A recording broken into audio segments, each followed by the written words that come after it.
Well, it is so devastating when a beloved animal in your care dies. Mandy Nolan, who's a very funny comedian, wrote about this just recently. I saw she was saying, I couldn't even write about my dog dying till now. It was a month ago, but it left me feeling so raw, a deep grief for an animal. It feels like you get a day, but anything longer than that is some sort of attachment problem.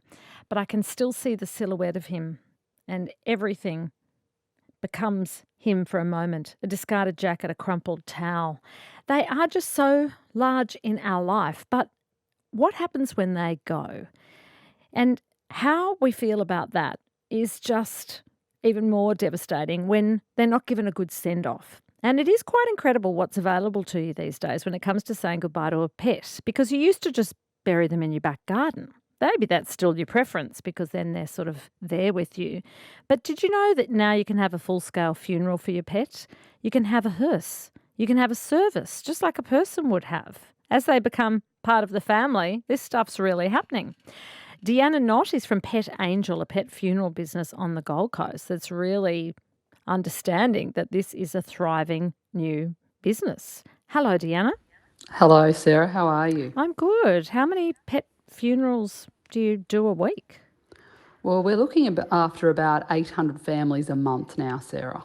So that's fairly significant when you consider that we're here on the Gold Coast. We do service Brisbane right down to northern New South Wales, but it's about 800 families a month now. Yeah, It's that is been quite a quite lot. extraordinary. Yeah, yeah. So Well, when you say you service them, what sort of things do you provide that people are making use of? essentially, we're a pet cremation business. So we provide everything from collecting the deceased pet from the home in a very compassionate and caring way, taking it to our crematorium, and then looking after it from all those stages right to when we return those individual ashes to the owner. We basically have developed a system which is fairly unique to us, and I guess that's one of the key things that sets us apart is that we ensure the correct ashes are returned each and every time because we essentially attach a stainless steel tag to the pet and that follows them through the entire process, and we only have separate chamber cremators, and that way we can ensure that the customers get the pet's ashes back every time. And that's so important to the people that we look after here in southeast Queensland. Right. Because, as you said, the grief of losing a beloved pet is akin really to the loss of a close family member. It can be, yeah. I mean, usually it's the vet, like the vet will come or you'll take an animal to a vet and then you'll bawl your eyes out and walk out. So this is sort of, another part of it about creatures dying at home with surrounded by love as part of this service. It is, but it's interesting. We now say those are the days gone by because in those days, as you said, the pet owners would either leave their pet with the vet to thoughtfully, and I put that in inverted commas, thoughtfully dispose of their animal because sadly, essentially pets become waste and they go often to the dump. That's what happens from a vet surgery. What? No. Yes, that's exactly the case. And it's a little known fact actually, but that's how it I would have operates thought that generally would be speaking. illegal. No, that's how it operates generally speaking. And the other way, of course, is watching, dad or mum dig a makeshift grave in the backyard where you could gather and say goodbye. But the truth is that times and expectations have now changed, and it's led to this massive growth in the pet cremation industry because Amazing. people have a desire to keep their, we call, furry friend, their loved pet with them forever in a dignified form. We Right. do foals, alpacas, snakes, cats and dogs, of course, which are our main business, but we take care of fish. We've You've had looked funerals after, for fish and snakes. yes, we've had rats. I was saying earlier to someone, I was telling them a story about, we had a beautiful nurse who worked in the emergency department. She had a pet rat who passed away, and we had a full service for the pet rat. So we have actually a remembrance room in our crematoriums where you can actually have a proper service, give speeches, lay out the animal. Normally it would be a dog or a cat, but we have had other animals that we lay out at the front of the remembrance room. We recently looked after a Buddhist couple where they had the luxury service where we had our Mercedes-Benz hearse go and collect their greyhound, and we played their selected Buddhist music as the animal was taken away from their home in a very slow and dignified way. Right. So he can be reincarnated. Well, you had the chance and everything. Exactly. Oh And my they truly gosh. believe, and we make it, their sort of wishes, Sure. the reality that they want, because they want, essentially, Sarah, they really want their pets to, even though they've deceased, to feel extra special. And so it's become about the finer details, stunning white roses, or a Japanese family did origami and paper flowers that they placed around their pet as it went into the crematorium Right. to be cremated.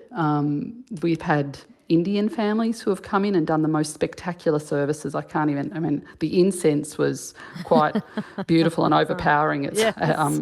But it just made the whole family feel so happy to say goodbye to their animal in that way. Wow. And I know some people think it's unusual or odd, but for us, we're so used to being with the people and hearing their stories about how their animals have helped them through hard times, or it really is quite emotional. It's quite emotional for us. It's a hard job sometimes. I bet I have it to be is. honest. I bet it is, Deanna. So here's the thing: when you say you had a service for that rat, did people come? Did 5 or 10 people come, or did you have to make a speech, or do you have to kind of MC it? What happens in terms of speeches and songs With that and particular stuff? case, it was actually a situation where the lady was very distraught.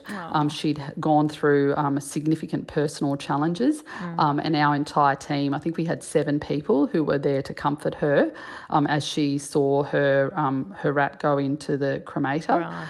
Right. We have a special service for the first cremation of the day where you can actually watch from our remembrance room and see your pet go into one of the chambers. We only do that for the first That might service. be too much for some people, though. I don't think I could watch absolutely. that. No, No, and it is only for those who want it. have that real closeness to that animal, and they feel they must see it because they want to make sure it was their animal that went in by itself. Do people make speeches and say, Oh, definitely, yes. My we dog. we don't have the speeches normally. We don't normally say them ourselves. Right. Yeah, What but normally people will happens speak there about is their pet.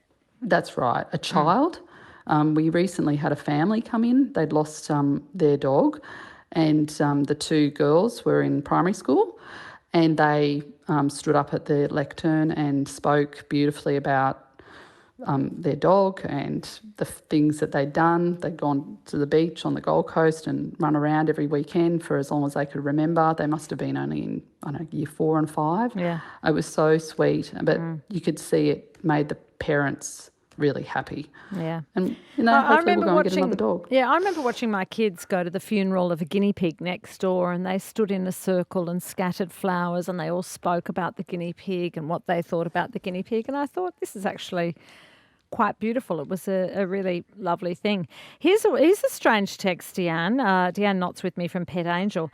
How about animals preempting their departure? Do you hear this? Because my texter says their beautiful I think it was an Afghan dog, leaned in to my energy the day I lost him during a heat wave. He knew he was going to die, but I didn't. Does that happen? It does happen. I've got a good story for you that's just made me remember something. So about 2 years ago, just when I'd started with Pet Angel, a lady brought in a dog, and we sort of said, oh, look, hi, how can we help you? The dog was alive. And she said, the reason I bought, I can't remember the pet's name, but let's say it was, I think it was a Staffy. Reason I brought Staffy in here today is because we know that we have to put him down tomorrow, and I wanted her to know where she was going, because I wanted her to realise that she was going to a safe place and that you were going to look after her. Wow. And I remember Tom Jorgensen, who's the founder of Pet Angel, he actually spent some time with her and made sure that She had a full tour. We have an open door policy, by the way. So if anybody comes to Pet Angel, they can actually go through and see the full facility. So if they want to inspect it unannounced, they can come at any time when we're open and go through. Right. And so that's exactly what we did. So she So showed we the didn't dog. expect this. Showed the dog. So took the dog through to the Oh, cremation area. what did the Showed her dog showed think? the Who knows? who knows, but I can tell you she was just so happy. And there's a lot of places that we understand, backyard operations that are up and running. So we are Right. really happy because those are the stories that distress us, because we really believe that the pets and their owners are owed a service that's really Right. Okay. transparent, and Yeah. they have faith in us that we're going to look after their pet in an ethical way, Yeah. and I guess send them to their final Yeah. resting place with And then that where do grace. people tend to scatter the ashes? On their favourite oval or their favourite dog walk, or, in the garden, that No, kind well, of thing? that's another interesting change. Essentially, we've got another factory that's just nearby to our Mullandina premises, where we're actually hand making urns and boxes. People are keeping them on their mantelpieces, and they're wearing them now in lockets. So many people buy these beautiful little lockets so they can carry their pets around with them as they live their daily lives, but they also don't necessarily scatter them. Those who choose to scatter them, though, interestingly, often ask Tom, who has a property in a beautiful farm in northern New South Wales, to scatter them. It's overlooking a beautiful mountain, Right. and the vista is stunning. So Okay. he takes them, because it's a family-owned business. It's an Yeah. independent Right. business. And This off is not they a big go. corporation. Scattered He on the actually, farm. takes them to the farm and does Okay. it for them. Well, see, remember when your parents said we're taking your dog to a farm, that's what it actually did mean. Yeah, genuine.